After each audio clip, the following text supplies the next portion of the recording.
ಮಾತನಾಡಿದರು. ವೇದಿಕೆ ಮೇಲೆ ಇದ್ದಂತಹ ಪೂಜ್ಯರ ಒಂದು ಸ್ವಾಗತವನ್ನ ನಾವೀಗ ಮಾಡ್ತಾ ಇದ್ದೀವಿ.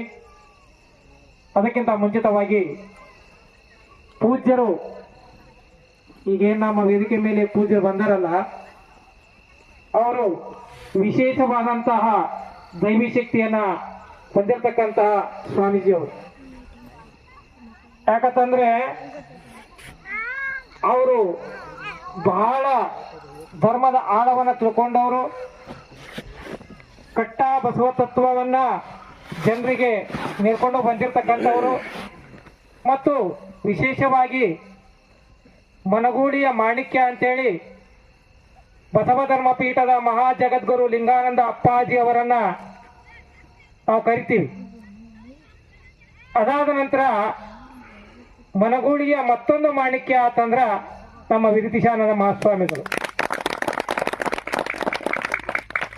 ಯಾಕಂತಂದ್ರ ಅವ್ರ ಜೋಡಿ ನಮ್ದು ಭಾಳ ದಿವಸ ಸಂಪರ್ಕ ಇಲ್ಲ, ಬರೀ ಒಂದೂವರೆ ವರ್ಷ ಅಷ್ಟೇ ಆಯ್ತು. ಪರಿಚಯ ಆಗಿತ್ತು. ಒಮ್ಮೆ ಕಾರ್ಯಕ್ರಮಕ್ಕೆ ಹೋದಾಗ ಪ್ರವಚನ ಕೇಳಿದೀವಿ. ಪ್ರವಚನ ಅಂದ್ರೆ ಸ್ವಲ್ಪ ಒಂದು 60 ತಾಸು ಏನು ಕೇಳಿದೀವಿ. ಕೇಳಿದಾಗ ನಾವು ಈ ಸ್ವಾಮೀಜಿ ಅವ್ರನ್ನ ನಮ್ಮ ಊರಿಗೆ ಯಾವಾಗ ಕರ್ಕೊಂಡು ಹೋಗೋನು ಅಂತೇಳಿ ವಿಚಾರ ಮಾಡಿ ಒಂದು ಕಾರ್ಯಕ್ರಮಕ್ಕೆ ಆಮಂತ್ರಣ ಕೊಟ್ಟಿವಿ.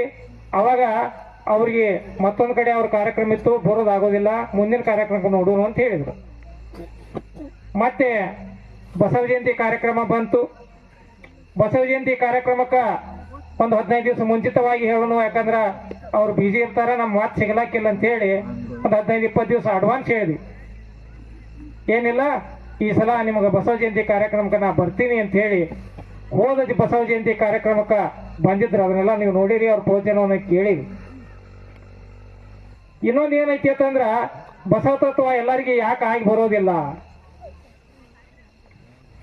ಇದು ಬಸವ ತತ್ವವನ್ನ ಈಗ ಈ ಸ್ವಾಮೀಜಿಯವರಾಗ್ಲಿ, ವಿರಕ್ತ ಮಠದ ಸ್ವಾಮಿಗಳಾಗ್ಲಿ, ಎಲ್ಲರೂ ಯಾರು ಹೇಳಿದ್ರು ಸಹಿತ ಅದನ್ನ ಅವ್ರು ಯಾರು ಹೇಳಿದ್ದಿಲ್ರಿ. ಇದು ಸ್ವಾಮೀಜಿ ಅವ್ರು ಹೇಳ್ತಾರಂದ್ರೆ ನಾವು ಹೇಳ್ತಾವ್ರಂದ್ರೆ ನಾವು ಹೇಳಿದ ಅಲ್ಲಿದ 12ನೇ ಶತಮಾನದಲ್ಲಿ ಗುರು ಬಸವಣ್ಣನವರ ಕಾಲದಲ್ಲಿ ಗುರು ಬಸವಣ್ಣರವ್ರನ್ನ ಹಿಡಿದುಕೊಂಡು ಅಲ್ಲಿಗಿರ್ತಕ್ಕಂತಹ ಎಲ್ಲಾ ವಚನಕಾರರು 770 ಅಮರ ಗಣಗಳೆಲ್ಲರೂ ಸಹಿತ ಹೇಳಿದಂತಹ ಮಾತುಗಳು ಅವು ಒಂದ್ ಸ್ವಲ್ಪ ಕೇಳಕ್ ಕಠೋರ ಆಗ್ತಾವ.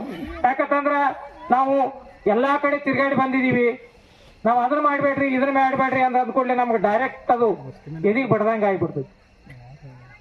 ಅದಕ್ಕೆ ನಾವು ಬಸವಣ್ಣನ